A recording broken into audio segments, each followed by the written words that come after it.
दो कलर की थ्रेड से हम पीको बनाना सीखेंगे। इससे ब्यूटीफुल बॉर्डर बना सकते हैं। तो दो कलर के थ्रेड ले और इसे नॉट लगा दें। पीछे से हाइड करते हुए थोड़ा सा डिस्टेंस रखें बॉर्डर के पास से और इस तरह से निकालेंगे। पहला स्टिच जो होता है हम लॉक करने के लिए बनाते हैं कि हमारी डिज़ाइन के स्टार्टिंग पॉइंट लॉक हो जाए।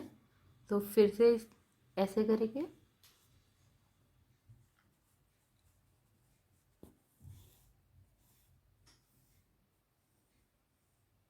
ये इसकी स्टार्टिंग पॉइंट है।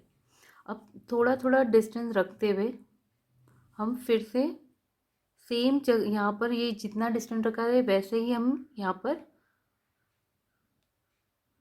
इस तरह से नेटल को डाल के और इसमें से कोई भी एक कलर जो है हमें ऐसे रखना है और इसके बीच में से निकालना है।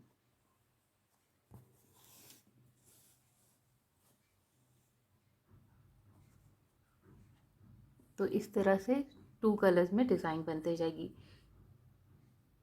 फिर से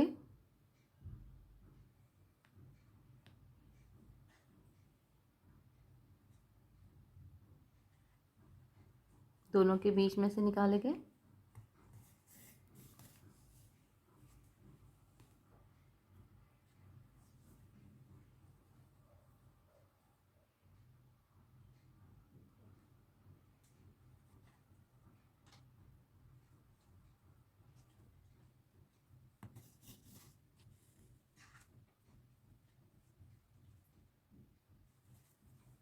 इस तरह से रिपीट करते हुए ये डबल कलर में डिज़ाइन कंप्लीट करें।